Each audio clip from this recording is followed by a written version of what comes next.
Hello, everyone. How you been? How you guys doing? I know I didn't do my little schedule thing, so I'm really sorry, but that's me.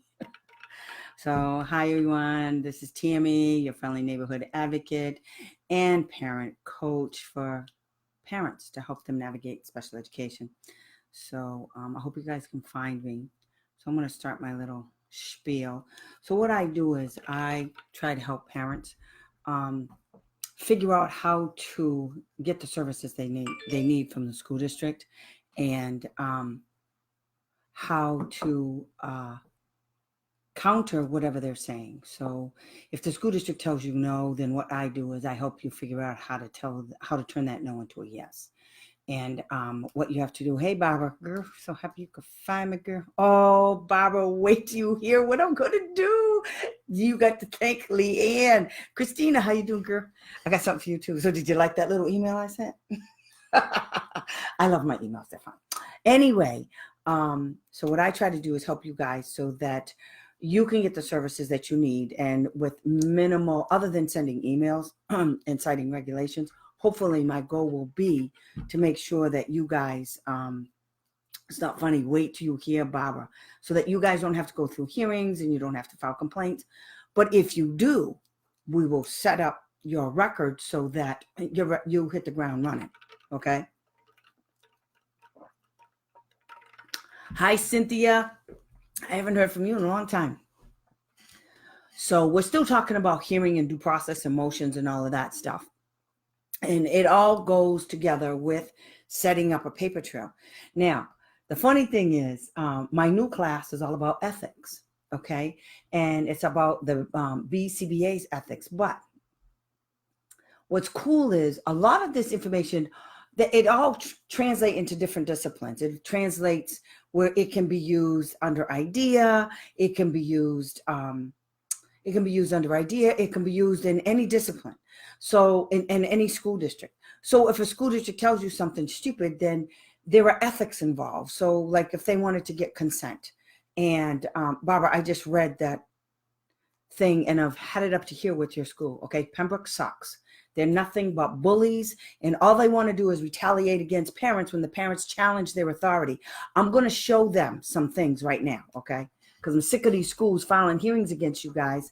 And then they think, oh, well, we don't have to do anything. I'm going to tell you guys real quick. There's three things, three. Okay, the only way a school district can file for a hearing is if they ask for an initial evaluation or a reevaluation and you tell them no.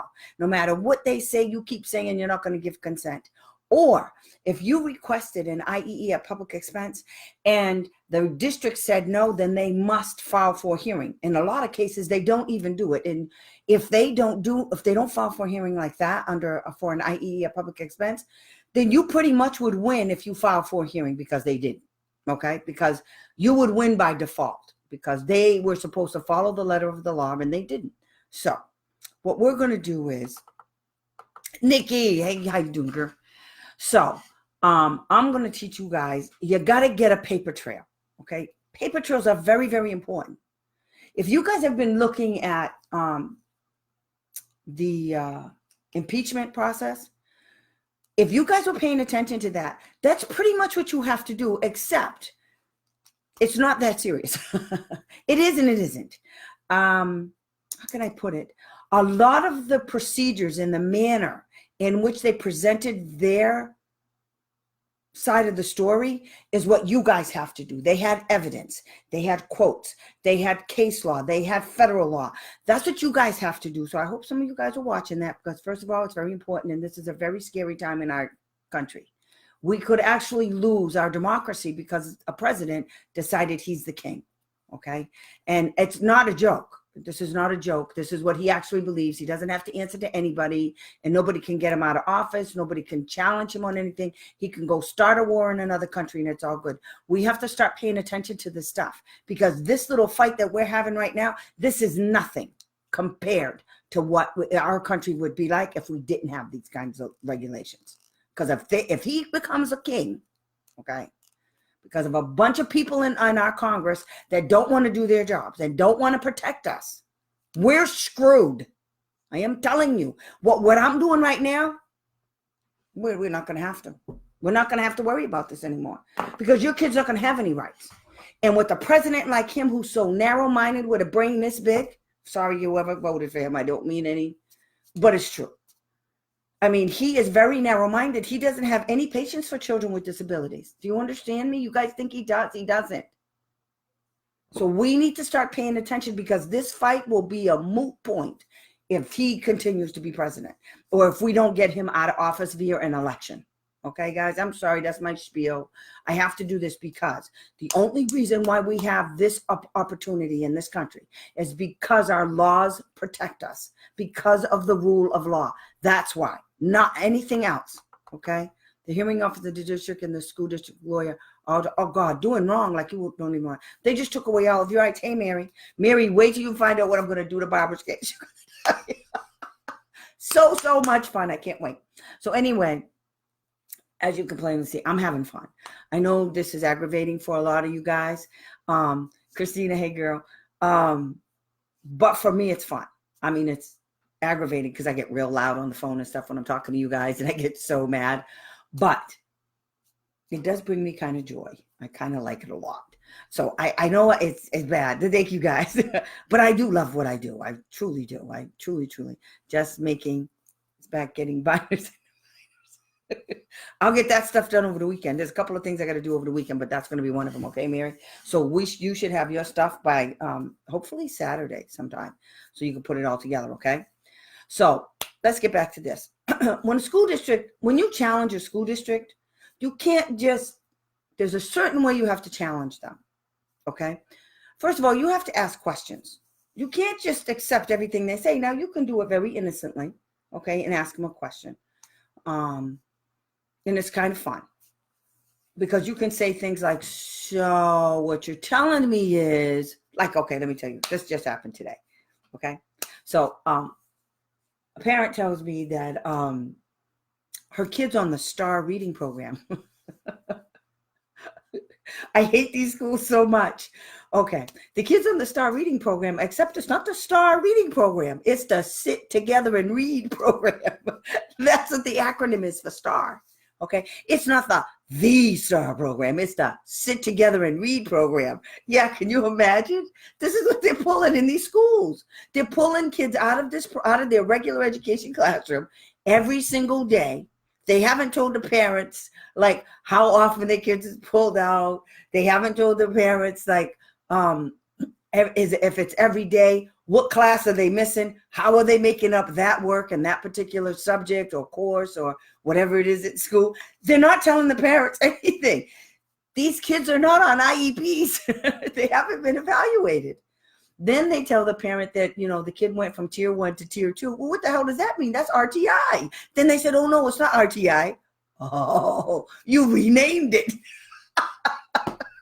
They renamed it so that they don't get in trouble calling it RTI. But see, here's the thing. This is what I'm talking about, guys. See, when you get these people talking, they're stupid. They spill the beans. It's like they have diarrhea of the mouth. They're so proud of the nonsense that you're doing. They got to tell somebody. So goody, you asked. So now they're going to tell you all kinds of stuff. Stupid. We can use this. Okay. So I don't care if your kid's on tier 44. Okay. When the school district decided that your kid needed to be on any kind of tier, that means your school district suspects your kid has some kind of academic issues. Okay.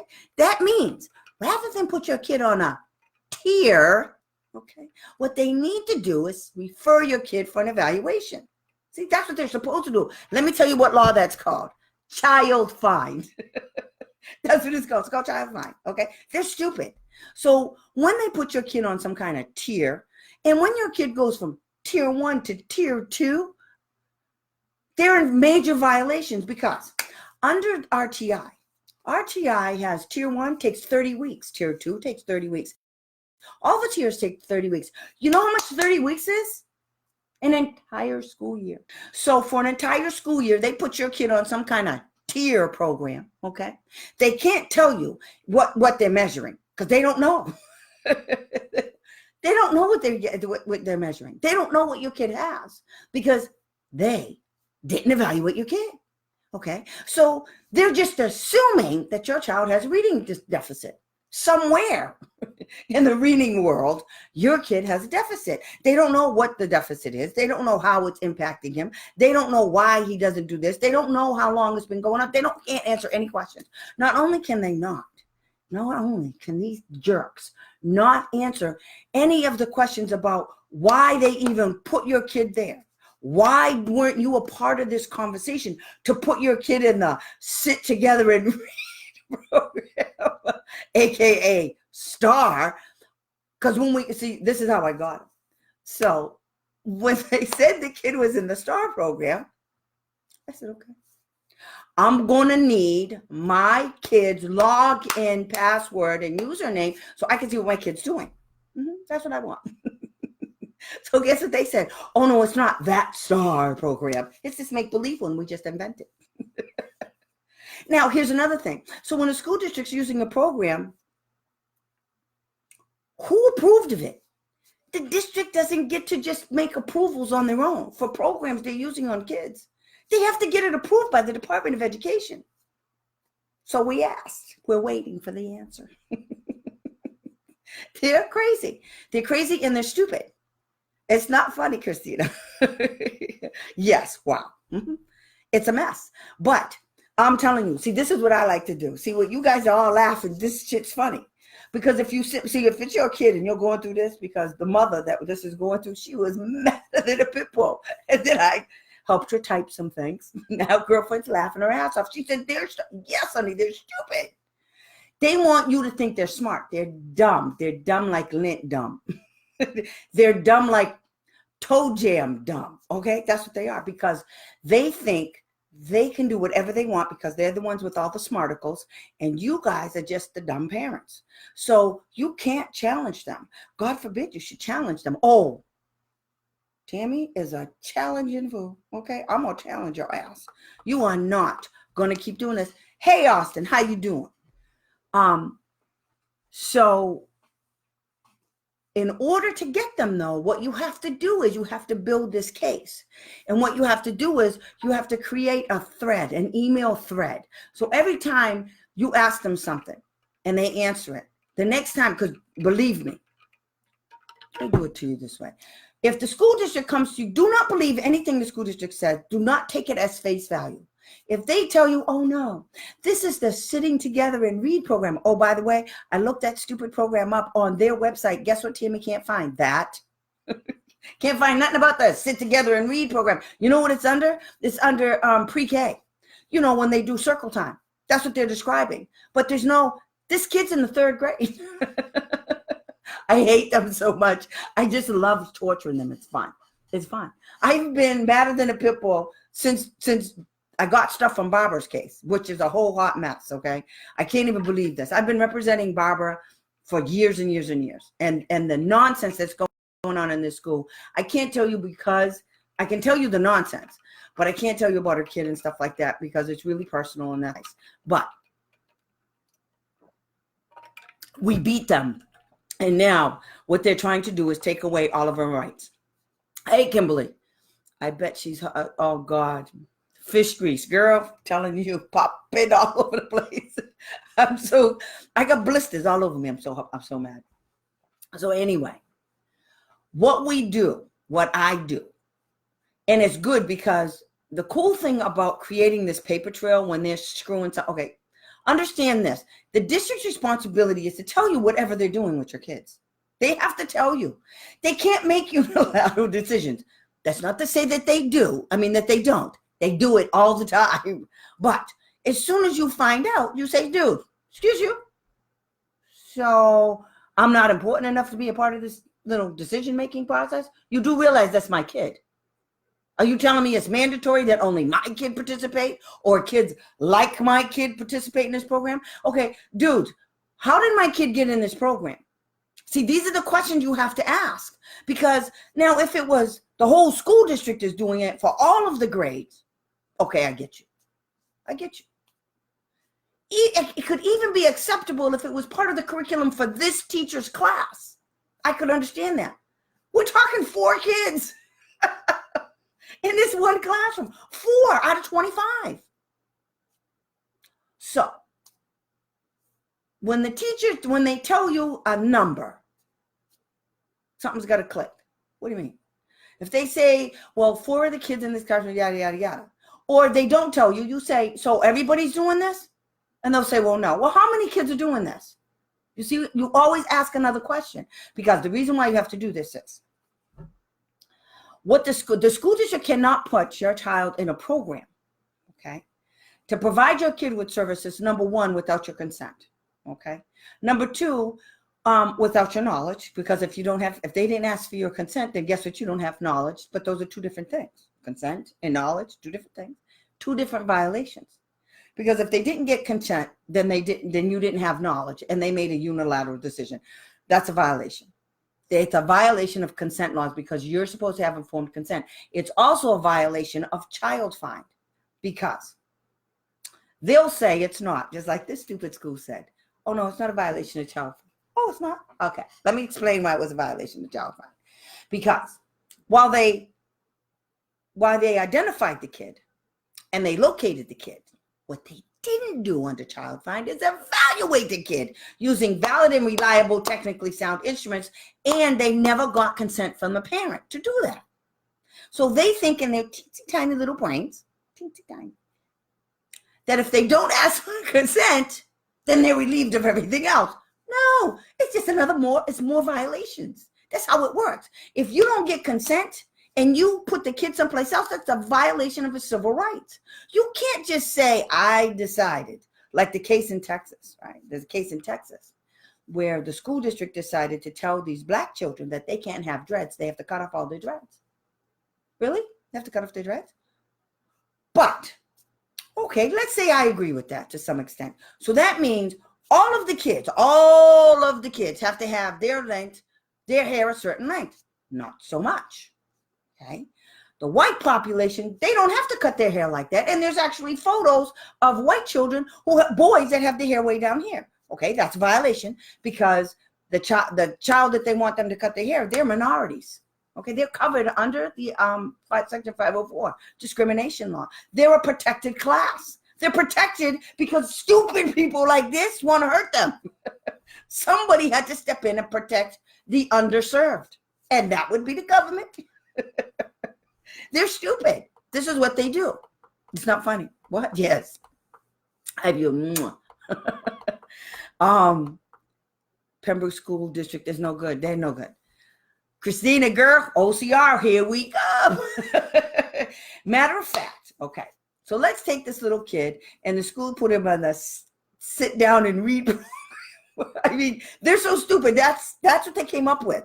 And you know why they came up with that, right? That was to hide behind the Real Star program.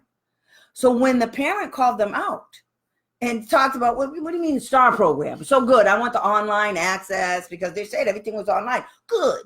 Because I contacted STAR, which I really did, but I lied.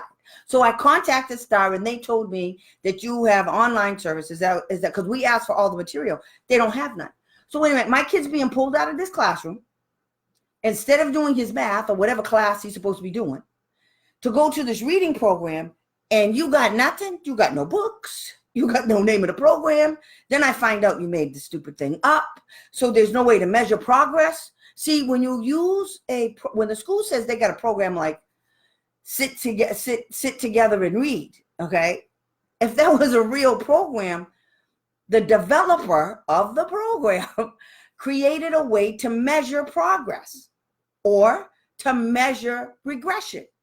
Okay, and to monitor it and to determine if the child be in levels. There's levels to everything. So what level is my kid on? You can't say my kid's on tier 2. Within tier 2, there's more levels, because you have to master certain levels. Even in RTI, you have to master certain levels in order to get to go back to tier 1. See, that's another thing. What does tier 1 and tier 2 mean? Does tier 1 mean bad? So the lower you go, the worse you're doing, or the higher you go, the worse you're doing. Which one is it? Is tier 3 bad and tier 1 good, or vice versa? Well, under RTI, tier 1 is the starting point. So if you get referred to tier 1, you're at the baseline. Okay, you're right at the very cusp. But If you get to tier 2, now your kid's been on tier 1 now for 30 weeks, the entire school year, no services. Oh my God, he's not getting any better. Go figure. Okay, go figure. He wasn't evaluated. They don't know what area he suffers anytime. They don't know anything about this kid. Okay, they don't know if it's receptive. They don't know if it's a auditory processing disorder. They don't know if it's an oral comprehension. Oral comprehension, reading comprehension, receptive language, expressive language deficit. They don't know nothing. All they know is reading. So in their teensy little minds, just so you guys understand, these reading programs that are poo-poo caca like RTI, for me, RTI is no good. If you have a kid that doesn't have a disability, a chronic disability, then RTI might help. Apparently, everybody thinks so at the Department of Education. It might help. However, every one of these programs are only as good as the person that's implementing it. Keep that in mind, okay? If they're not implementing a program the way the developer intended, then they're doing it wrong, and you got them again. Because, let me tell you this. The law says that they have to, the idea actually says that the program that the school intends to use must be implemented the way the developer intended. Okay, so the instructions, it literally says the word instructions. Okay, yeah, I believe in the idea. So Vanessa says, I requested speech assessment to our kid who is not bilingual, and speech pathologist stated that she would not be able to report standardized assessment scores for my kid because as parents, we speak Spanish as our first language, and our kid is influenced by. We reported many times that our kid didn't. You tell that stupid.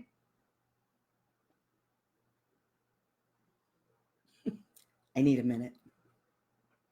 You tell her to put that shit in writing so you can file a complaint. Then you find out who licensed her in your state and report her dumb ass. That's what you do. Okay, that's what you do. You can file a complaint. So is that a no? You tell me you're not doing the speech and language? I need you to put that in writing. That's 503. 34 CFR. Okay, Vanessa. They have to put that in writing. I don't care if it's the speech pathologist that told you she can't do it. I don't care if it was Jesus Christ himself. Whoever told you no, they can't do a particular evaluation. The district has to put that in writing. Okay? I'm going to put Vanessa because you need this law. Okay.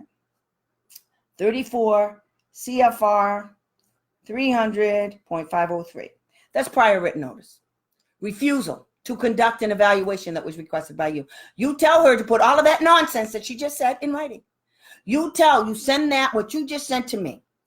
You send that to the sped director, or this is what you can do. Screw that. Just file the complaint and copy and paste what you just said to me.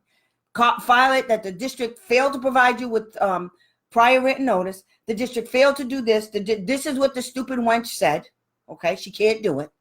And then your remedy is, you always have to include a remedy in your state complaints. Your remedy is that you want a speech and language pathologist, and it can't be this dummy, because she just said she can't do it, because she's stupid. You tell the state that this woman said, and you put her name in it. You say, this woman said she can't do it because of this, this, and this. This is what she said. Therefore, not only do you want a speech and language evaluation for your kid, you can't have it. There can't be this numbnut right here, because she already said she's going to do it wrong because she don't know how. And what they're trying to do is say, well, we won't do a standardized test. You tell her. The law says, put it in writing. I'm going to tell you. You tell her, good. It's my understanding pursuant to OSAP. That's what you do. And you send it to the sped director, and you send it to this stupid idiot. Okay? You say, according to OSAP. Okay? According to OSAP. If you're telling me no, the school district has to put this in writing, and then I want you to, and then cut and paste what you just said right there. Cut and paste and put that in the email. And say, this is why she said she can't do it. I want a test that's valid and reliable, technically sound, pursuant to 34 CFR 300.304. Okay, OSAP, according to OSAP, 34 CFR 300.304. Okay. Now, so what I'm going to do is I'm going to put at the end of this, when we do the video, I'm going to give you a link. I'm going to cut and paste. It's going to say Vanessa.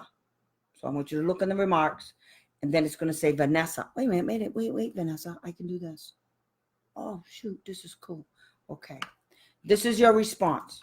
Response to SPED Director and SLP.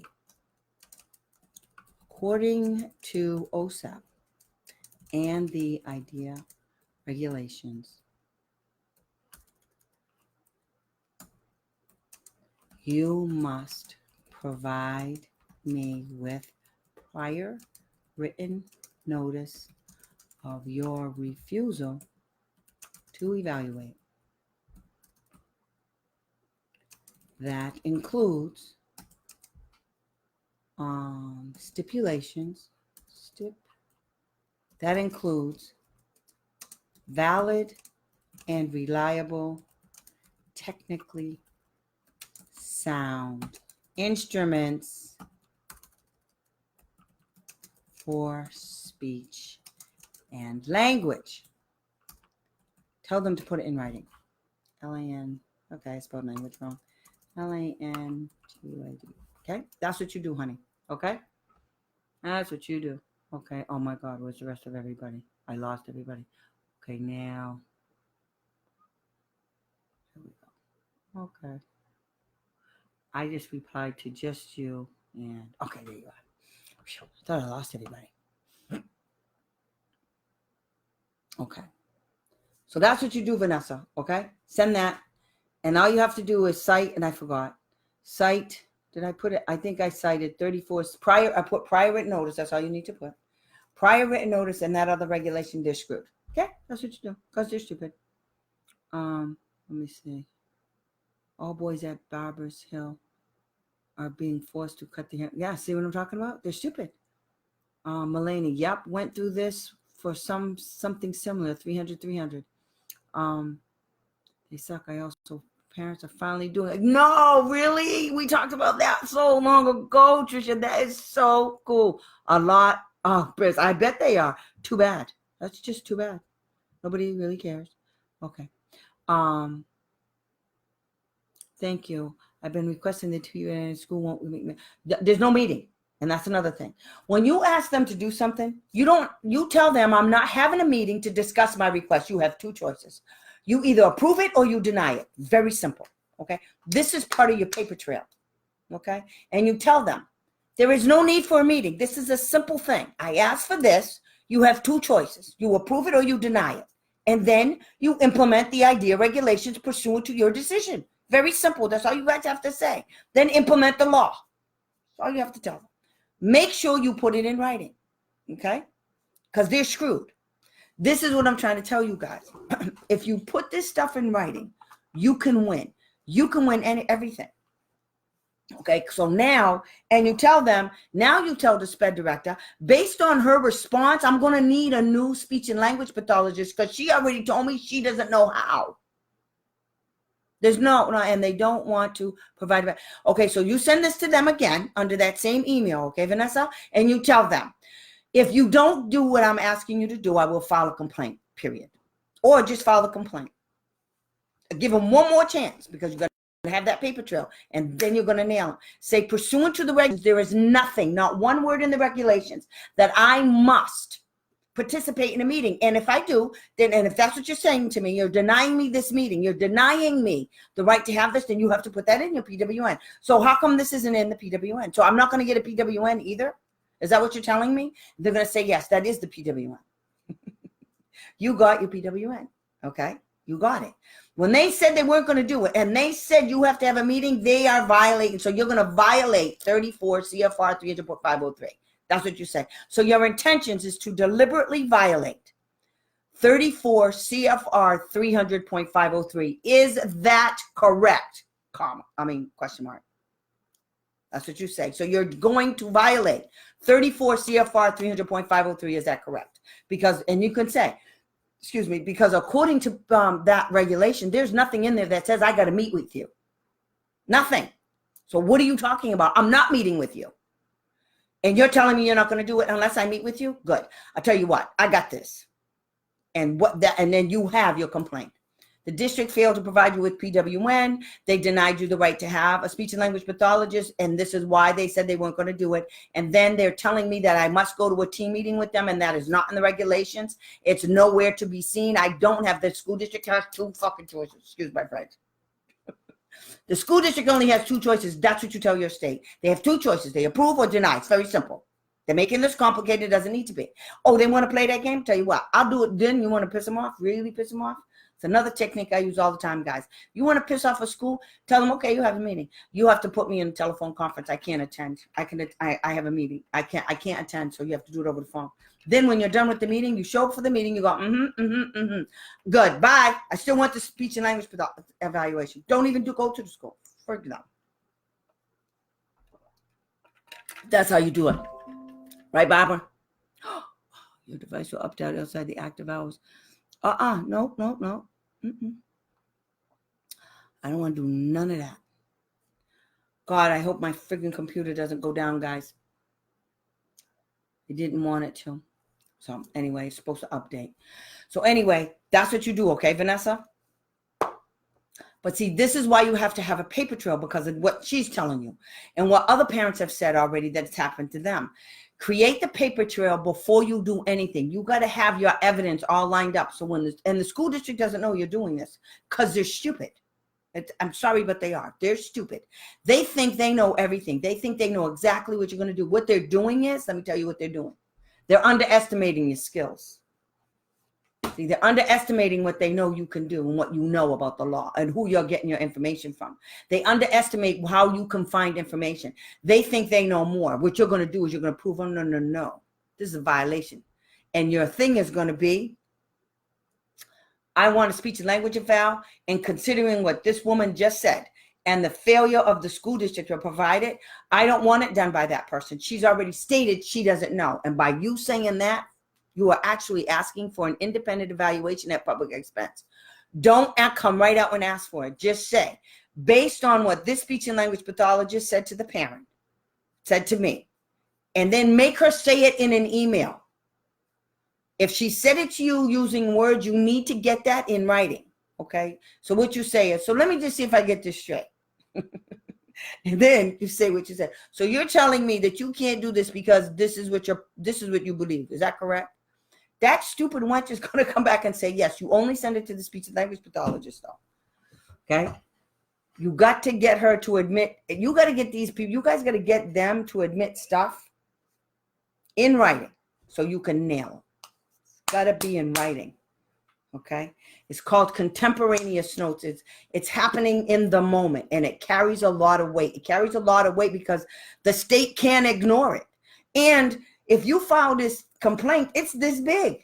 I mean, it's very simple. They can't even get around this. Well, all you needed to do is have a meeting. The law is specific. The school district has two choices. There's nothing in there that says this. The district wants to have this meeting to convince me about anything. Good, do the meeting. If you think that's what they're going to do, if you have issues with them, this is what I would do. If I had issues with the school district, I tell parents, good, go to the meeting. Do it over the phone.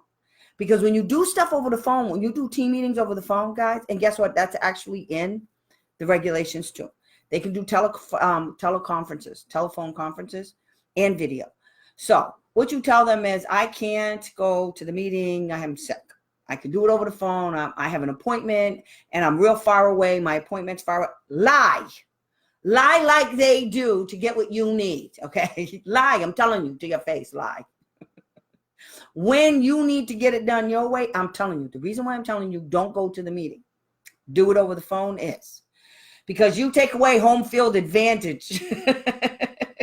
They can't throw their muscles around and try to twist your arm to do it their way because they got to put eyes on you. They got to have you physically in the building to make it work, okay? To make their strong arm bull crap work. That's what they got to do. They got to have you physically in the building. So you tell them no. So you take away their home field advantage. That's what you do. Okay. That's a strategy I use a lot with a lot of parents. Some of my parents are like, Timmy, I can't go to these meetings. It makes me crazy. No. One of my clients years ago, she would go to team meetings and break out in hives. Kid you not. I look at her, she has splotches all over her face. I'm like, girl, what's going on? She's like, it makes me so nervous. I can't stand it. I said, I got this. What's the matter with you? She said, no, one time she told me, just go to the meeting without me. You do whatever you have to do. I don't care. So I showed up at the meeting without the mother. And they said, where's one? She said, she can't deal with you no more. She wants me to do it. They were madder than a pitbull. They had to deal with me. And I told them that if they didn't do what I wanted them to do, that I was going to file against them. And it was a charter school. Yeah, charter school. They don't ever do anything right when it comes to IEPs. They don't have the staff. That's not how they're designed. So they're constantly in violation. So this particular charter school, which was always in violation, the principal told me how I would do that to all of those kids. I said, you damn Skippy, I would do it to all of those kids because I'm not representing all of those kids. I'm representing this one kid right here. Now, tomorrow I could be in here with another kid and I'm going to tell you the same thing because it's going to be about that kid. It's not going to be about this kid anymore. It's going to be about that kid on that day. Don't mess with my kids. That's the bottom line. Do everything right. You won't have a problem with me. You do it wrong, get a problem. It's like I'm bipolar. Okay. As soon as you tell me no, I got an issue. Because what I'm asking you is not to break the law. I'm asking you to be ethical. Ethical. That's so funny. Ethical. They don't even know how to spell ethical. Okay? They don't know where it is. When they threw out their ethics when they started getting a paycheck. Sorry, but it's the truth. I would love for you to attend a meeting for me. I know you guys would, but you know what? I would love for you guys to do this because I'm telling you, Kimberly, the satisfaction you get from doing this yourself and winning, it builds your confidence up so high. Me going there, yeah, I could do it. But I'm still going to have the same problem you're going to have. You think because I'm going to that meeting that they're going to change? The only difference between me and you is I'm going to cuss their butts out. Very professionally. Okay, I won't talk about their mamas, but I will set them straight. I will check their kahunas at the door. And they're not going to like me at all. So if you're talking about you would love me to go so I could chew them a new one, yes. But you could chew them a new one too. It's real easy. Just don't care. Whatever comes in your head should come out of your mouth. All you have to remember is this. You actually are in a school. So there's children walking around. So you can't be fresh. You can't swear and all of that stuff. Right, Barbara? One time I was at a team meeting with Barbara. Barbara scared everybody to death because Barbara slammed her fist on the desk and screamed out the F-bomb. I was like, oh, you can't do that. Right, Barbara? You remember that? Then she did it again. And then I just sat there and laughed. I was like, stop pissing her off. It was so funny. I know I cracked myself up, but those were the days. Barbara is a handful. Now, aren't you, Barbara? But anyway, you just have to remember that.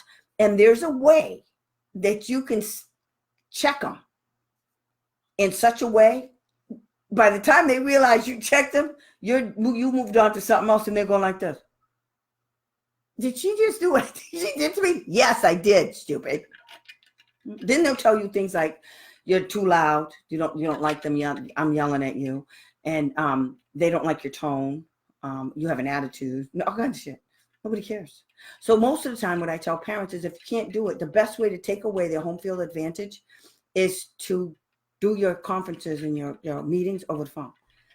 And then that way of forcing, when you guys ask for the evaluations or whatever they're going to discuss, if they say we want to have a meeting, you tell them good. I want all the documents that you're going to rely on 48 hours before the meeting to have this discussion. What are we having a meeting for?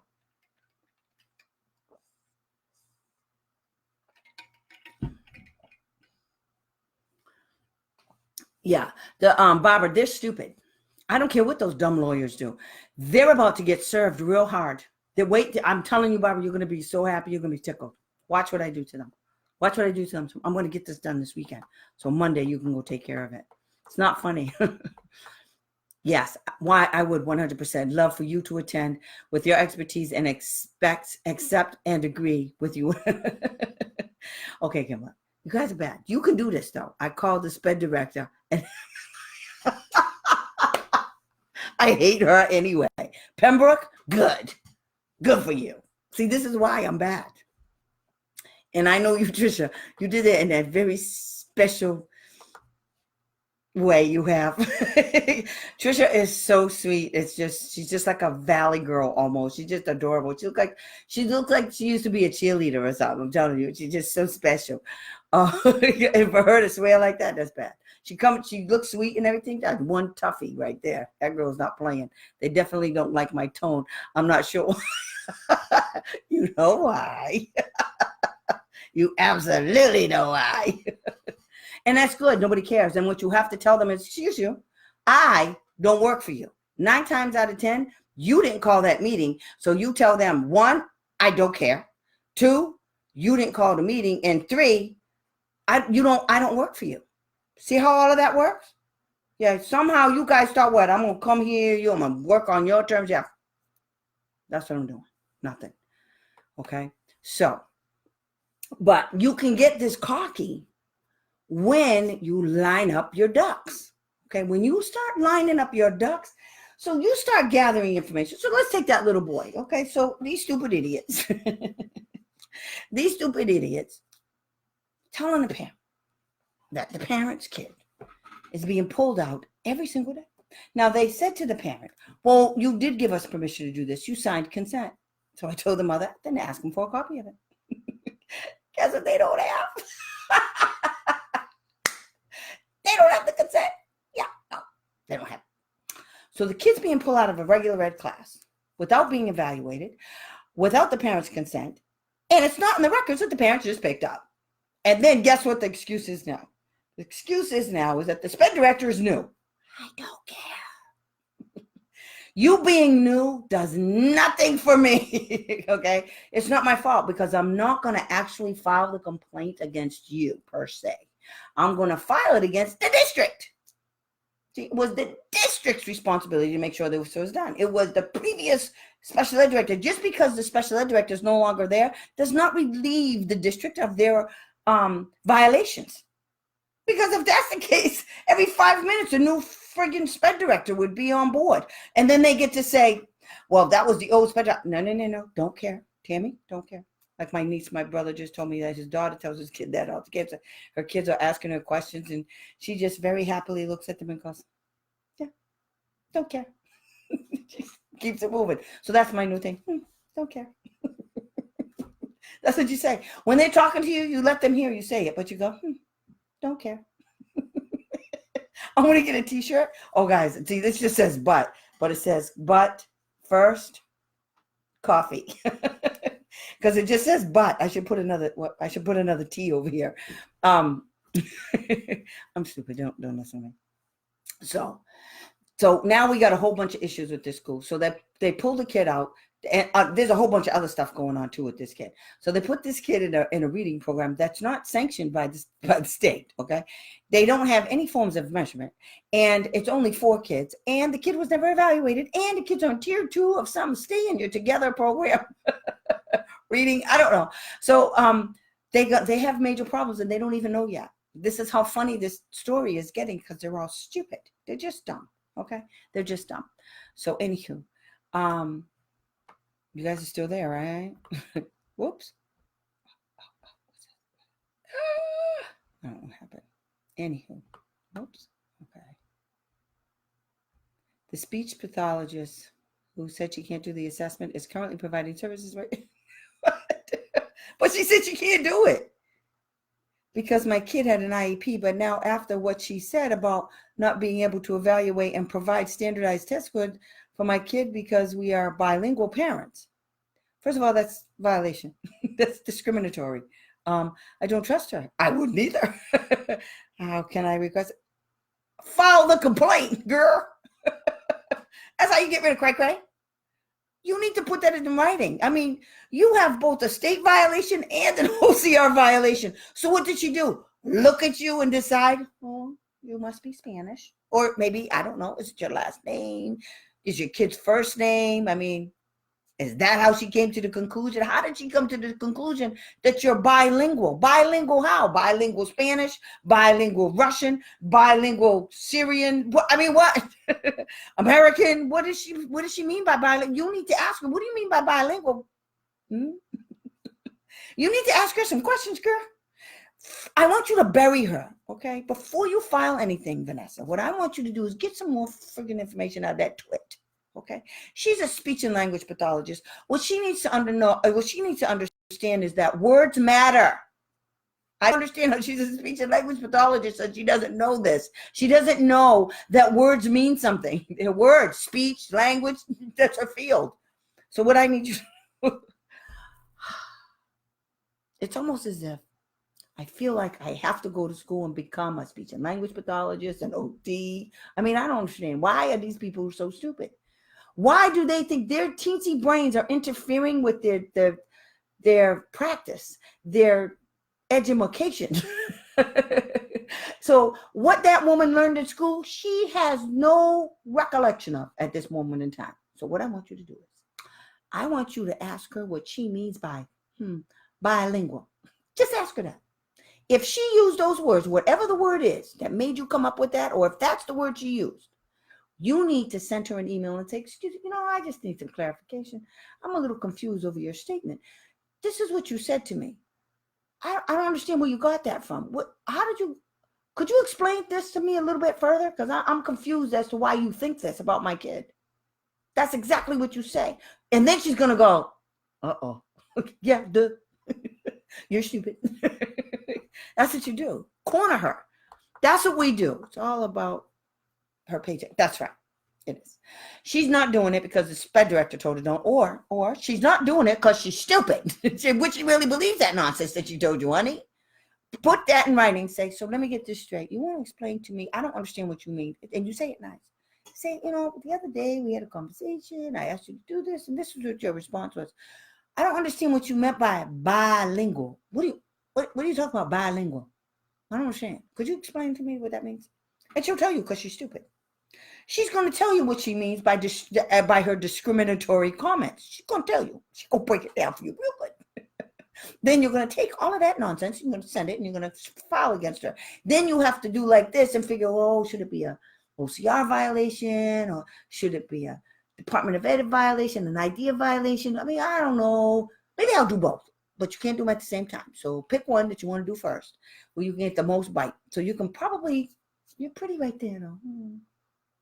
The school district denied you your request. So what I would do is go after the school. That's going to take 60 days. Then right after you do that, because you have 180 days for the bilingual remark. The bilingual remark is an OCR violation waiting to happen. It's a complaint waiting to happen. It's real easy, okay? That's what you need to do.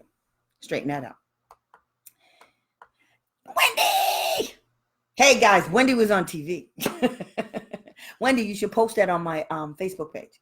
On the Sped Ed Live. Post it, girl. I'm so proud of you. She was on TV. She told the Department of Education, the commissioner, what's going on with her kid. He called her. I hope he resolved some things because he's stupid too. But anyhow, so what we need to do is, guys, talking to these people is okay. But you always need to follow up your conversation with a written record. And it's called a contemporaneous note. Okay? Contemporaneous is very important because what it means is you took these notes in the moment that they happened. So therefore, it's highly likely that what you put on a piece of paper immediately following that conversation is more than likely true. Okay? It carries a lot of weight in a complaint or in a hearing. You follow it up and you send it back to the morons and you say, I just want to be clear. I'm a little confused. You play dumb. I'm a little confused. Could you clear this up for me? Could you provide me with could you clarify? That's the kind of stuff you say. And they're more than happy to oblige because they think they're right about everything and they're dumb as like, sorry, but they are. Christina! Yeah. See? State first, then OCR. Yes. It's fun. I like it a lot. So, guys. So, like I told you, I'm in this ethics class. So, they gave us the book on, what do you call it? Digital. So it was online and it was driving me nuts. So I actually bought the book. And I'm telling you right now, guys, the book is unbelievable. I can use that book in any area. I can use the stuff that's in there and apply it to any discipline. And it has the words about what that individual may have done. And I'm getting it tomorrow. Well, I can't wait. I can't wait because it's going to be used in everything that I'm doing. Okay. Because they're stupid. There's lots of things you did. Okay. Good, Wendy. Anything getting fixed? People looking into shit. Calling school district people. Because I'm going to like that a lot. The next time you get on the air, you need to start naming names. Remember, those people that work for the public school, there's a reason why it's called the public school. They're a matter of public record. So you can name anybody. As long as you, whatever you say, make sure you have a document to prove it. And then you say on live TV, I have a document to prove it. Here it is right here. Want me to send it to you right now? So guys, creating the paperwork, as the paper trail is the best thing. Once you have this, then all you have to do now is take the pieces of your puzzle and put it together. Okay. The documents will help you write your complaint because the information you need in there is already the information for your complaint, to file the complaint, the questions and the statements, the allegations, they're already in your documents. Okay. Just like what we just did with the conversation with Vanessa. Everything Vanessa needs is in Vanessa's own writing. It's right there. So when you get all of these papers together in chronological order, you will begin to see the complaint. You will begin to see the violations of the law. Okay. And it's very simple. The law is not that difficult to understand.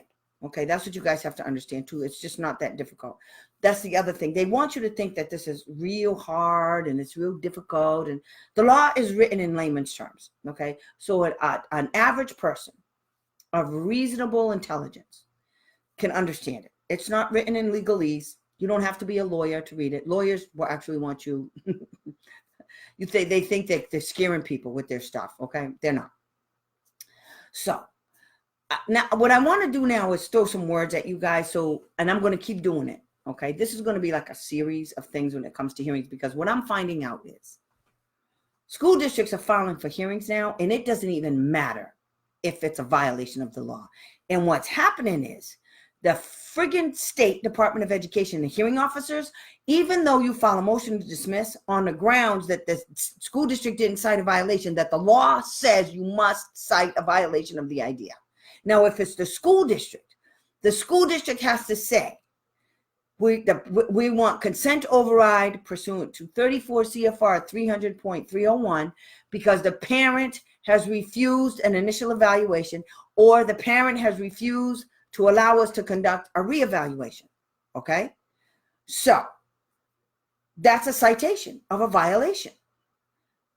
And if you asked for an IE at public expense, then under 34 CFR 300.502, if the district refuses to give you that IE at public expense, then they must, without undue delay, that means right away, file for a hearing. Those are the only times they can file for a hearing against you.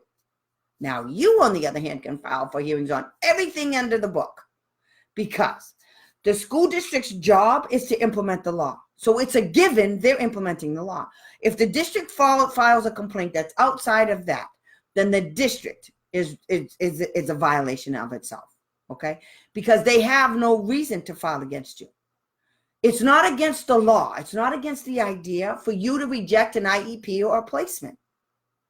But the school districts think that's okay, so that's what they do. It's not against the law. If you reject the IEP, the district cannot go to a hearing and file for consent override. That's not what consent override is for, because you rejected the IEP in placement. You didn't reject the evaluations. You didn't reject an initial evaluation. You didn't reject a reevaluation. You rejected the piece of doo-doo IEP that they gave you. Do you know what's coming back to bite us right now? She accepted the stupid IEP. Now they're saying that the parent accepted the IEP. We rejected it every single year this kid was in there, and they just lied to the hearing officer, and they told her the parent knew when she came to the school she was getting indirect services. The parent had a problem with this whole situation, and the state refuses to address this issue. The state says it's okay for a kid to go to a private special needs school and receive indirect services. So the kid gets no individual services whatsoever, and these morons are saying this kid is making gains. How? They took away his speech and language when he went to that school. The parent files a complaint. The complaint comes back and finds in the parent's favor. But as soon as the complaint comes out, the parent gets corrective action and she gets compensatory services. She wins. Do you know these friggin' people? The state comes back. The state says to the school, by May 17th, you have to provide the parent and the state a copy of the corrective action regarding the compensatory services you owe this kid that we said, and this is how much you owe. Do you know on May 22nd, the school district files a fake hearing complaint and drags the parent into hearing? Then the hearing officer refuses to dismiss the case on the grounds that they don't have a case. She has no jurisdiction over it. She drags out the case, and then she says the reason why she's keeping the case open is because the other issue that the district brought up was fake, because the IEP is appropriate. The real reason why they brought that in there was to get her in front of that. So they're finding a way around all of this stuff. But I got them on that. I'm going to get them for harassment. And I got something else ready for them too. They don't know. They're not going to see it coming, and I can't wait to do it. Can't wait. Now what? Because the hearing officers are working in cahoots with them. I don't trust not one hearing officer in any state. I don't trust them. In Texas got cited by OSAP. And in their citation for their evaluation, they said that the hearing officers have to be trained.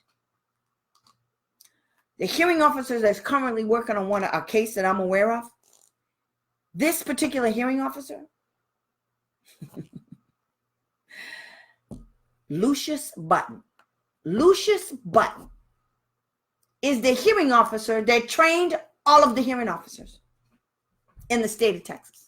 That's his job, as far as we know. He's training them. OSAP came in and told Texas, yeah, your hearing officers need to be trained. No, of course they need to be trained. Lucius Button ain't no good. Okay, as a hearing officer, he breaks the law. The parent was in a hearing with him before, so the parent asked Lucius Button to provide her with the scope of the hearing, because all of the issues. This is another case. So the school district files against the parent to get her into a hearing. Okay, school district literally lied to the hearing officer. And said the reason why they were filed for the hearing is because the parent asked for an IE at public expense. The school district filed for this hearing in April. Guess what? The parent withdrew that request in January. Yeah, there was no request when they filed that hearing. They lied to the hearing officer. So the parent filed a motion to dismiss on the grounds that they lied to the hearing officer. And, wait for it, we had proof. The parent used emails withdrawing the case, and that was the second time the parent asked for an IE at public expense. The first time the parent asked for an IE at public expense, the school district filed for a hearing. Then, when the school district filed for the hearing, the parent withdrew her request. Guess who was the hearing officer that was assigned to the case the first time she asked for it? Yes, Lucius Button. So the parent actually has a motion, an order to dismiss a case for an IE at public expense, and says that the parent withdrew her request.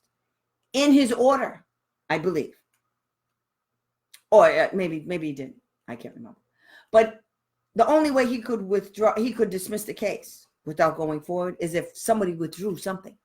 It was the parent. The parent withdrew, and the parent has the documentation. Lucius Button, hearing officer in Texas, was the one that issued that order. He was the one that was assigned to the case the very first time the school district filed for hearing against the parent regarding an IE at public expense. Immediately after receiving the hearing request, the due process hearing date, the parent withdrew the request for an IE at public expense. A month later, she did it again. This time, she withdrew it again. But they didn't file for hearing the second time. She withdrew it and everything's good. So the parent sent that. So in January, she withdrew it. But in May, the school district filed for a hearing. I think in April, they filed for a hearing on the basis of that withdrawn request for an IE at public expense. And then Lucius Button refused to dismiss the hearing, to the point that the parent revoked consent for special education. So now the parents in the hearing, and the kid, it's a special ed hearing, and the kid, she just took him off special ed. So now what, Lucius? So let me tell you what he did. The school district asked him not to discontinue services until the first day of the following school year. Yep, I got all the paperwork to back this up. She gave it to me. Yes, he did. And so the school district asked the hearing officer to keep the hearing open in case the mother changed her mind about the revocation. So then the mother, with my help, sent a hearing officer a motion objecting to his decision and a school district's request, and told the hearing officer the parent maintains a right to re-enroll her kid in special education. Therefore, there's no reason to keep this case open. The parent wrote that in May, I think. May, yeah. Hearing officer still kept the case open. Didn't tell the parent because the parent asked for the scope of the hearing. You're going to keep this bitch open, then what's the hearing about? Because there's no issues before you, stupid. Then we find out that there are some hearing officers in Texas that are private practice attorneys. We have their contracts that they signed with the Department of Education. Do you guys know that hearing officers can't be employees of the Department of Education in the state?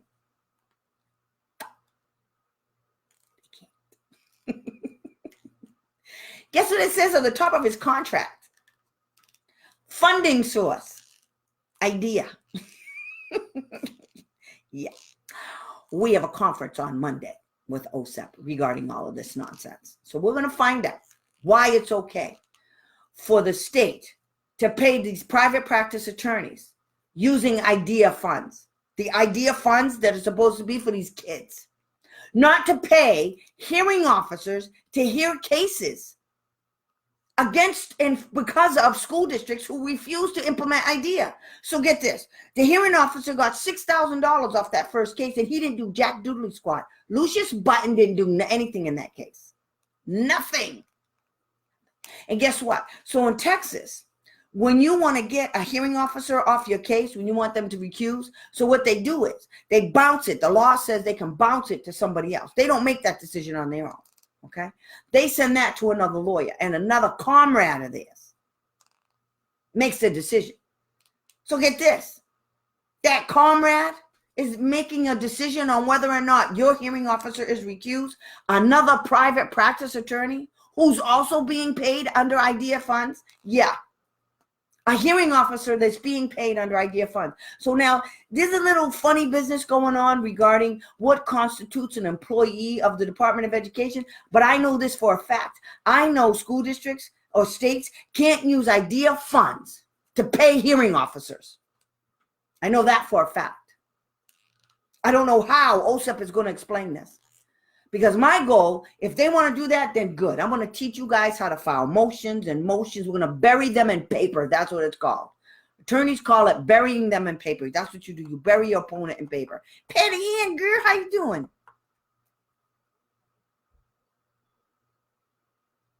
Good, Wendy.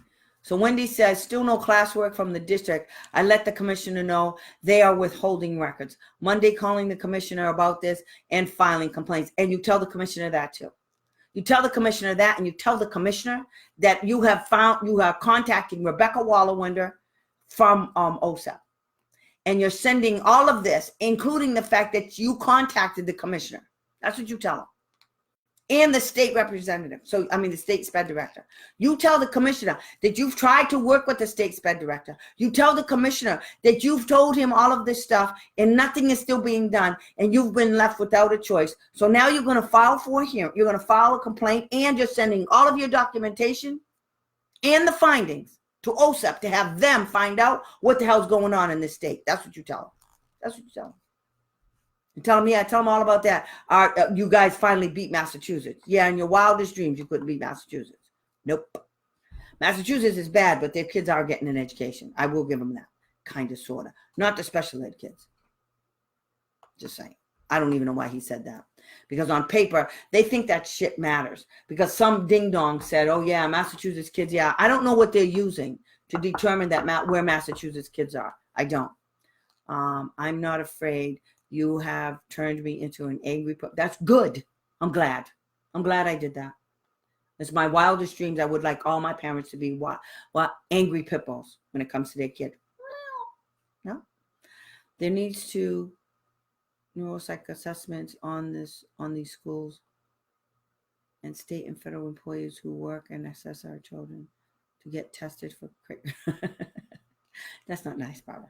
That's not nice. It took me a long time to figure out what you're saying. So you're saying the administrators and the teachers and everybody needs to be evaluated? Yes, they do. You're right. They do. Okay. So that's what you guys have to do. You guys know what to do. I've told you this several times and I'm never going to stop saying it. You have to create that paper trail. Then, and if you end up in a hearing, you're going to file motions. Okay. You're going to file motions for production of documents. Now, a motion is when you ask the hearing officer for something. That's what a motion is. When you file a motion, okay, you also send that motion to the school district, okay, that you're in a hearing with. So whatever you give to the hearing officer, you have to give to the school district. Got to keep them in the loop all the time. So what happens is whenever you file a motion, after you're in the hearing, okay, after the hearing, so once the hearing gets, once you get the notice of hearing from the Department of Education, the hearing doesn't start for a minute. Okay, so the first thing 9 times out of 10 the school district will do will file a motion to postpone. Let them file a motion. Don't argue with them. I mean, you're not in a big rush anyway, because they're not going to spend money on your kid, but they don't have a problem spending money with taking the IDEA money and giving it to the state's attorney, the school district's attorney. They don't have a problem with that. I mean, they don't have a problem giving the IDEA money to the hearing officers. They don't have a problem doing that. And I'm 100% sure that if Texas is doing it, other states are doing it too.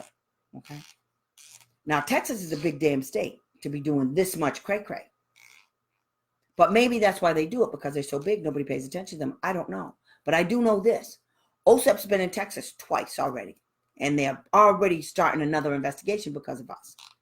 Okay. And I'm going to make sure they do it. And I'm going to tell them a few things. Because what I'm going to start doing is putting their stuff out there for everybody to see. So if we're going to be in a hearing, I'm telling the hearing officers, I want you to understand something.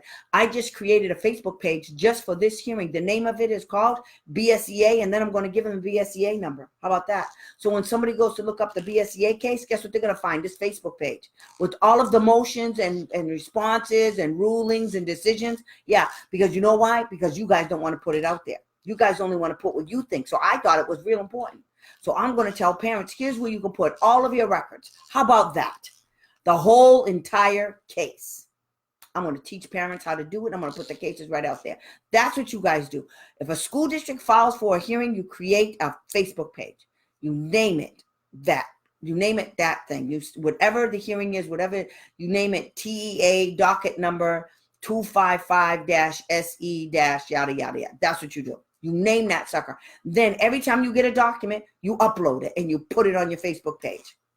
Okay? That's what you do. And you leave it open for everybody to see. Okay? But you make it so nobody can make any changes. Or you keep it private, so the only person that can put anything on there is you. So if anybody wants to put a comment on there, in order for them to put a comment, they have to get your approval.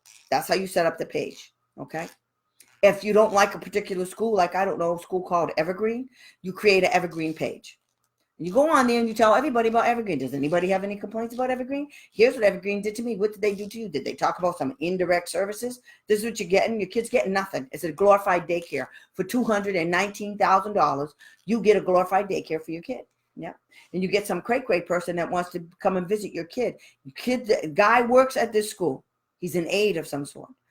And has asked the parent for permission to go on the visitors list to go visit her kid who is severely disabled. He has virtually no verbal skills at all. He has echolalia. And this fool who works for the school wants to go on the visitors list to go visit her kid who can't talk, who can't tell us what he's doing. And it's bad. It's bad. Okay. This is what's going on. See, don't you guys think that stuff is okay? That stuff is not okay. Your spidey senses should be going off when you hear shit like that about these people that want to, well, what I want to do. No, you don't want to do this. I think you want to touch my kid. That's the kind of shit that comes out of my mouth. Because nobody in their right mind would want to do this. You're not a teacher. Pull it out there. Yes, that's right. For the Facebook page. That's right. That's what you do. Patricia joined. Hi, Patricia. That's what you do. It's the only way we're going to win. And then you go find out about their Twitter account. Every single State Department of Education in the nation, including OSEP, has a Twitter account. Do you not? Twitter has changed a lot. Before, you couldn't put anything on Twitter except, 140 characters. Now you can upload videos. You can upload paperwork. You put all kinds of stuff on Twitter. You can put stuff on Twitter. You can create your own Twitter account, upload your shit on Twitter, and then have it so that if somebody looks up, remember, when you guys are creating these pages, make it as close to the State Department or the school district's name that's already up and running. So that way, 2 of them will come up when somebody's looking for it. That's what you do. Okay? That's how you do it. When somebody says they want to be that person's friend, that's what you do. Then you build up the people on that page. You got to go in there all the time, and you got to, in order to build a page, just like you guys want me to, if I did this every day, I would have more people listening to me. I can't. It's a physical impossibility for me. I mean, this is hard. I'm trying to do editing now. I just bought a program to edit my videos. So all the stuff I'm talking about, I have stuff shooting in. The last week's video, I'm still trying to finish. Hopefully I'll get it done this week and get it uploaded to YouTube. Okay? Because if I can do this on YouTube, it'd be way better. Way better. I mean, Facebook did straighten up their crap because this is way good. But still, YouTube is good for me too. YouTube has more stuff for me to do with you guys as far as interacting, like fundraising. That's real important because the money that I can get from you guys, I put it right back in. Okay? Or I'll do something free for somebody. And it allows me to do this for free. So, what is it? I wish Facebook would come up with the Snapchat thing that's on YouTube where you guys could just, you could make $1 donation. You can make a quarter, 50 cents, whatever it is, you can put it on there and you just do it. And it's cool because, like I said, like one of the things that I want to do, and it's just expensive, but okay, see this book right here? I want to, and I'm going to do it. It's going to come out of my pocket, but I'm going to do it. I'm going to see this at the answer book on section 504. Every parent needs to know this because even if your kid's not on a 504 plan, if your kid's on an IEP, or maybe you just want your kid to be on a 504, this book contains a lot of information about 504s and what they do and how they do it. And I look at it, it's a hot mess. It's got highlights all over the place. Okay. And you can use this information in your complaints because if your kid's on an IEP, if they violate IEP, then they usually violate IDEA. Okay. I mean, they violate 504. So what I want to do is I want to do things like, have a contest and raffle stuff off and just do a thing. And all you guys have to do is do something silly. Like I want to get the 100th person that asked for this, then I get, you guys get a book. This is my favorite. This is one of my favorite books right here. It's all about the IEP. So this book and this book are wonderful. Okay. And it really, if your kid's on an IEP, then he's automatically covered under section 504. If your kid's on a 504, they're not automatically covered under IDEA, on an IEP. Under IDEA. I was right the first time. Okay. So these 2 books are wonderful. And then of course, there's this book right here. It's all about everything from soup to nuts. Okay. This book has so much juicy. The cool thing about these books is, so when you're writing a complaint, they have the law. They tell you what other schools have done, how they got in trouble, or what the court ruled in that particular case. So you don't read, this isn't a book this is a reference book. Okay, these books right here, all of these books, is like to shepherdize a case, but for special education. Because the only way you're really going to find the case law that you need is going to be in these books. Okay, all of the stuff that you need to back up your case is in these books. And you can actually buy them on Amazon.com. Okay, you don't have to go to LRP, but you can actually buy them on Amazon.com. You just gotta know what the books are. They're kind of pricey. So what I want to do is do things like that. I'm going to start doing stuff like that to help you guys out and get you so that you can understand. And it's an easy read. You just look for the thing that you want. So okay. So let's see. Let me tell you what some of the things. So this is special education law. Okay, that sounds real fancy dancy. Let me tell you what the titles are. Chapter 1 is eligibility. Under Chapter 1, it talks about under the IDEA generally. So what does that mean? So generally speaking, what does eligibility mean under IDEA? That's that whole chapter. And it's only 4 pages. Okay. Then it says under other laws, because IDEA covers other laws. Okay. So when you cite a complaint, you can also add in Title I and all the other laws. And then it says eligibility. Okay. Then it breaks it down. So this chapter has eligibility for other health impairments, eligibility for emotional disturbance, eligibility for autism or developmental delay, eligibility specific learning disabilities, eligibility other disabilities, conditions, age of eligibility, termination of eligibility. That's what's in this book.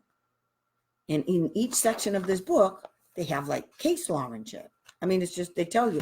Then so over here, it says, these are questions. So for related services, the first question is, what are related services and what is excluded from the definition of the term related services? So that question is under 6.1 of this book. It's under chapter 6.1. Okay. So it has questions that will help you find information that you need. So you can look for the question, you can look for the topic of what you're looking for. Then you go, when you find the topic, then you go to the questions, and it'll tell you in chapter 6, these are some of the questions that are answered in chapter 6. That's why these books are so cool. Okay. I wish I had these books when I first became an advocate. I would have been so much more further ahead than I am right now. So what I want to do is start doing stuff like this, because there's a lot of information out there and it's hard for you guys. And I know that.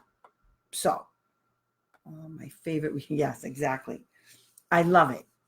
So now, so when you file a motion, after you're all in and the hearing started, when you start asking the hearing officer questions, like you can't ask the hearing officer an emotion, like, what does this mean? What you do is you say, it's a motion for clarification. So what you would do is you would ask. Now, in some states, you can just email. As long as you're emailing the hearing officer, you also have to email the opposing party. Okay. So whatever you do with the hearing officer, otherwise it's called ex parte communication. Okay. So whatever you do for one, you have to do for the other. You have to make sure you do for the school district, but because the school district will tell the hearing officer, I never got that. I can't answer. I need more time because I didn't get an answer. And the hearing officer say, please send that over to the school district. And you go, okay. And you do it. Okay. And then they'll answer it. So there's that. Then there's motion for production of documents. So a motion for production of documents is the records that you want of your kid's file. So then the school district will usually say, well, we already gave it to you. They just did this to us. Well, we already gave you all the files. Yes, you did. Except you gave me all the records in 2017. So between 2017 and right now, a lot of shit happened. For instance, those people that you identified to do the evaluation, I'm going to need a whole lot of information about them. Okay, you guys said these are the people that are going to do the evaluation. So let me tell you what I need. I need a copy of their contract. I need a copy of their resume. I need a copy of their billing. I need a copy of a whole bunch of stuff. Okay, all of their training. I need a copy of their certification. I need a copy of what their eligibility is, their licensing. I need all this information about them. Okay. I need to know what's in their contract that the school district and the evaluator have, because that's very telling. Their contract really tells me what the school district limited the evaluator to do, because the law says that the evaluation is in all areas of suspected disability. So you have a clinical psychologist that's evaluating the student in social, emotional, behavioral, and academic areas. Those are all different areas that the clinical psychologist or the school psychologist can do. However, you need to know. So this is what the law says you have to do. Especially if it's an outside evaluator, what did the school district tell the evaluator they had to do? They were going to evaluate the kid in, because it could be two different things. What you expect them to do and what they're actually going to do, what they're actually been contracted to do, could be two different things. So that's why you need a copy of the contract. That's why you need to do a sit down with the evaluators too. You need to sit down with the evaluators to find out what testing instruments, like what Vanessa was talking about. Well, what testing instruments are you using that you don't know how to use? Because according to the law, you have to use valid and reliable, technically sound instruments. And all of these instruments, by the way, can be found on PearsonClinical.com, people. Okay? That's where it is.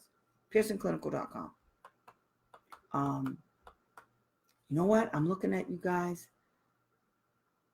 And see, I had to schedule. I didn't schedule this. I just popped on today. I told you guys I was going to be on, and there's not. Usually, there's way more people, and I think it's because nobody knew. So anyway, I was just looking at that. This is an observation I just made. I'm glad you guys came.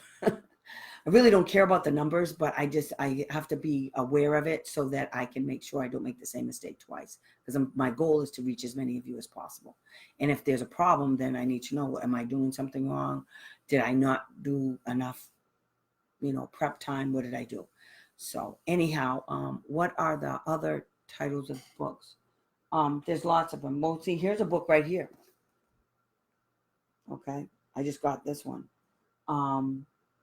And then there's one on placements that I have. Now, this one is good. Now, let me tell you something about these books, okay? These books were written for school districts. Okay, these books were written for school districts to stop them from violating the laws. Okay, to tell them, look, this is what happened in this case. Don't do this. Okay, this is how the school district lost because the school district didn't do this, this, and this. That's what these books are written by lawyers.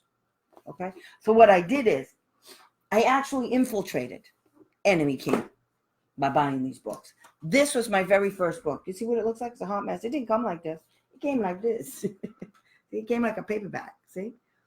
But I've used this book so much, and it see where up here. What? Where is it? See up here it says updated. Let me see. See it? 2006 idea. This book is still valid because Congress hasn't reauthorized IDEA. So this is the same book since 2006.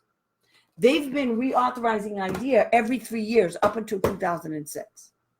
Okay, so this book right here is still good. So everything in this book, all the laws, all the case law, well, other than the case law, so I'm going to find out if there's any updated ones on this, because this one I think I'm going to update because I know there's more case law since 2006, but I don't know if they've updated this. But this book is still good because all of the case law is still good. That's why I like those books. And the other cool thing is, hi, Michelle. Hi, Nancy. The other cool thing about these books is that it has OSEP letters in it. The OSEP letters, OSEP policy letters and OSEP guidance letters are really important because what those letters do is the letters are saying, OSEP is saying, okay, this is how we, OSEP, is interpreting our own regulations. This is how we interpret this regulation to me. So in doing that, it carries a lot of weight. So the state can't say, well, we interpreted that law to be da da da da da. Well, that's nice. OSEP said this is their law regulation. This is what they said it means. So it's the exact opposite of what you said. Isn't it convenient that the regulation means what you want it to mean? No, that's called a violation. Okay. Does social emotional testing fall under cognitive, adaptive, or something else? What all does that test? Okay. That's a humdinger, Nancy. There's lots of testing instruments. So let me see. When the school psychologist does the testing, they'll do the academic piece, which has to do with the Wyatt 3. Okay, it's the Wechsler achievement test. There's a bunch of intelligence achievement tests or something 3. Okay, so there's the intelligence part, and then they use the WISC-4. So that will be the intelligence part and the academic part. Then for social, they would use things like let me see. They could use the Connors, they could use the Basque, and that will give you the social and behavioral. The emotional, that's a little bit trying to think. I haven't done it in a long time. Most of that would fall in a combination of all of that testing, but I know, let me see. I just want to check something, okay, guys? Just hang tight.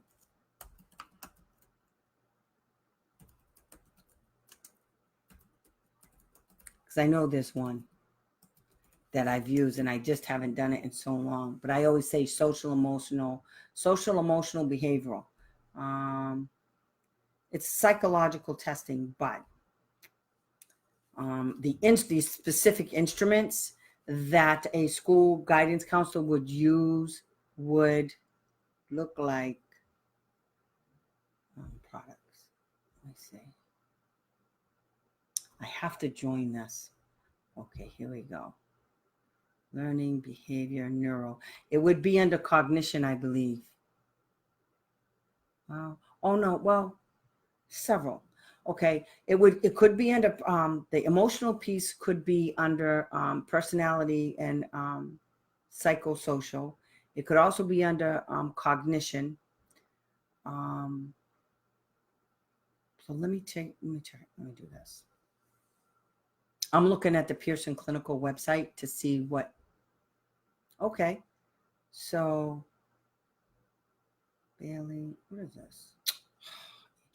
Category. Let me see what this is. I'll find it. Interventions, memory. That's not what I want. Okay.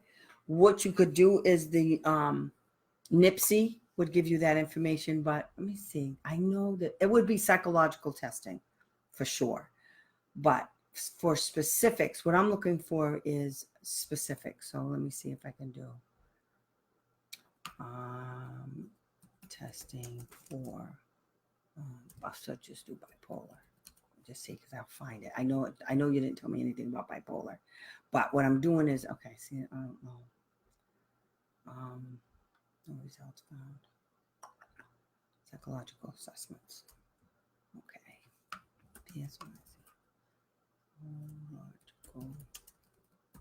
Just give me a minute, guys. Okay, so I'm on Pearson. This is what I do. Okay, when I want to find out what time it is, what's going on, what I'll do is I'll just go to Pearson Clinical, okay, to find out the different kinds of assessments that are available. Learning, developmental, professional types of assessments. There we go. Let me try this. Well, here's the other thing. For emotional, if you're trying to figure out if your kid has like bipolar or has a psychological disorder, like bipolar or schizophrenia, you would really have to get psychiatric projective testing done on your kid. And the person that can do that is a clinical psychologist, okay? And what you have to do is you have to go to them and they'll tell you what they're going to do. So let me try something else. Let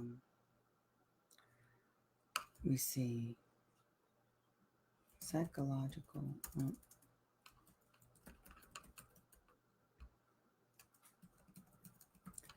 It would be under like the WISC-5 or content. It's not popping up. Wait a minute. There we go. Filters. I don't want this. I want psychological to identify surgical. What? Here we go. Let me see.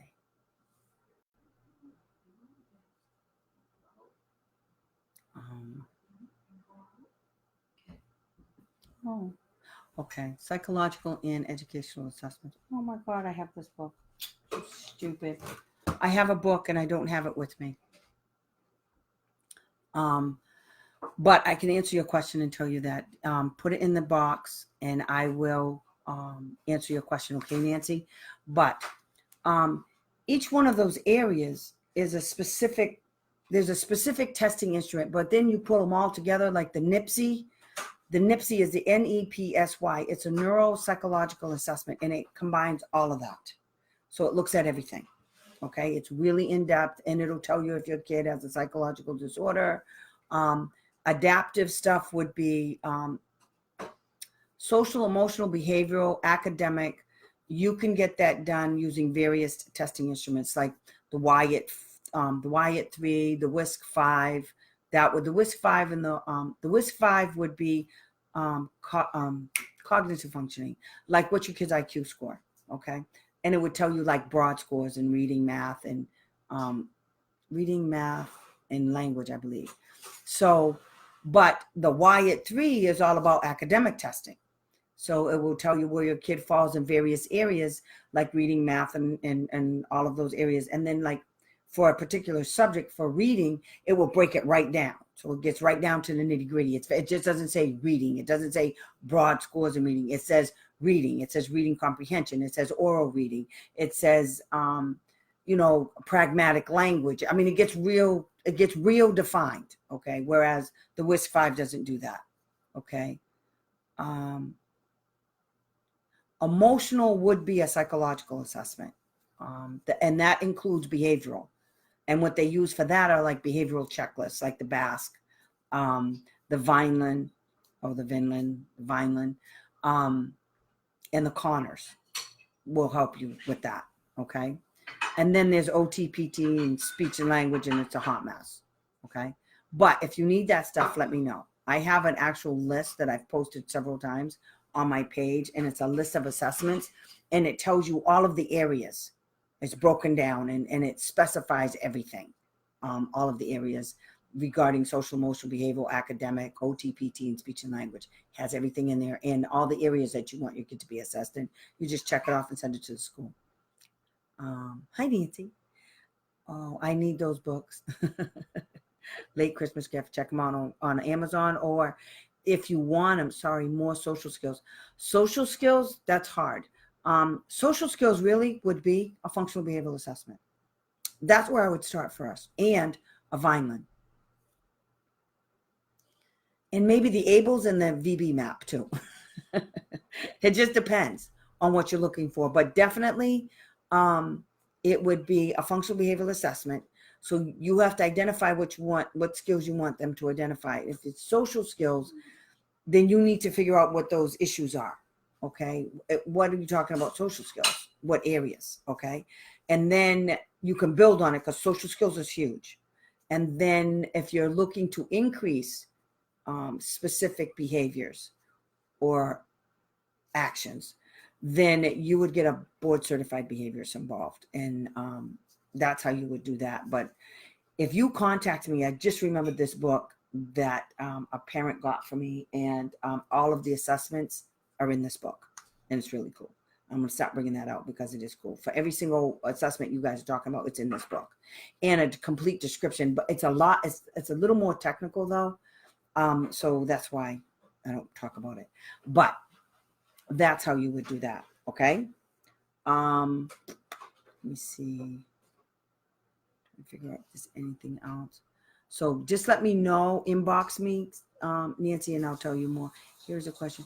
If your child is good academically, but is having social emotional issues, what laws do you bring up when you tell them that you want your child evaluated in those areas specifically, that you want the psychological, okay. What you say is you want the psychological assessment to focus in on social, emotional, and behavioral. Okay, because if you're having issues in those two things, then you also want them to do a psychological assessment that emphasizes social, emotional, behavioral issues. Because if he's having these issues, they will eventually, if they're not addressed, they may eventually interfere with him academically. Okay, so that's what you tell them. That's how you say it. And remember, all areas of suspected disability, that's an area of suspected disability. If you believe, a suspicion is just a suspicion. It isn't a fact until the kid has been evaluated. So if you suspect that your child's social, emotional, and behavioral issues are interfering, that's all you have to say. I want an assessment. I want a psychological assessment to include to emphasize social, emotional, and behavioral issues that I believe are interfering with my child's ability to access the general curriculum. That's all you have to say. That's all you have to say. No problem, Nancy. I think he wants to know what regulations covers her request. 34 CFR 300.304. It's evaluation. Okay? Remember, 34 CFR 300.304. They must evaluate it. This is when you're doing evaluations and you're asking for them, you guys, this is your most important regulation. Okay? This is your most important because it tells you everything they got to do. Everything in these regulations that I'm telling you guys, this is what the districts have to do. There's no ifs, ands, or buts about it.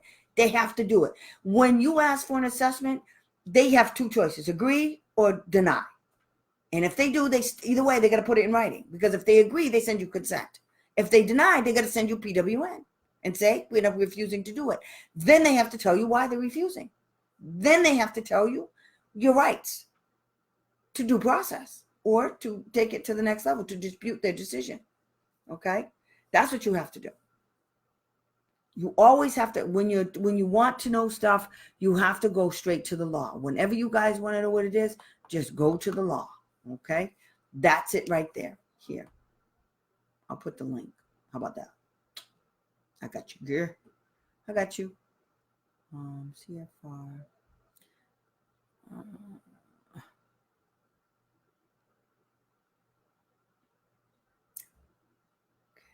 I didn't do that whole double screen stuff today. I was lazy. I just wanted to get on. I was mad as a pitbull. So, okay, what's this? All right. Okay, this is what you guys need to do. One day I'm going to make a book and I'll put all this stuff in it. That's what I'm going to do. All of it in here. So you guys can have it. Okay? How's that? There's the little period. Do that and do that. Okay, there you go. All right. So what you do is copy and paste that link. Copy and paste. See, you click on that link, it'll take you right to the regulation. All right? That's how you guys do it. There is a book, 504, an IEP law book. Yeah, right here. This one and this one. Okay? And I'm not sponsored or anything, but I'm telling you, this is my life's blood right here. Okay? This is what makes me happy, girl. Happy, happy, happy. Okay, guys, I'm going to stop this right now. And because I got a lot of work to do this weekend on a whole bunch of cases. And just send me your questions and I'm going to try to get back to them. If I didn't, you guys instant message me. It's on my phone. So if I see the instant message on my phone, I'll answer it because I'm not always looking at this page. Okay. So instant message me and then I can answer you guys. Okay. I hope I helped you guys out. I hope this was, if you have any questions, like I said, just let me know. Okay. And I'm good for it. I don't know what I did wrong, why there wasn't that many people here, but I'm going to figure it out. And hopefully I'm going to start. I'll let you guys know when I turn these videos into YouTube videos. Okay. Because then there'll be a lot of information. The way YouTube sets it up is really cool. It's not the same as the way they do it on Facebook. So I can put links in there and stuff. You guys know that. And then you can follow me on Facebook. Okay. I do have some Facebook, some YouTube videos, and it's at, I have to remember my thing. I think it's called the Sped Answers Way. That's the YouTube thing. My YouTube channel is the Sped Answers Way. And if you have a problem, let me know. And I'll post the address again on the Facebook page. But please, could you guys just like, share, and follow my page? Also share it. And if you guys could you just put comments in there because it changes the algorithms and then it helps me push up that ladder. Okay. I really appreciate it. Thank you so much for joining me. I hope this was helpful to you and fight the good fight, guys. You're doing good. All of you are still doing good. I love you so much. Keep up the good work. Love you. See you guys next Thursday. Bye.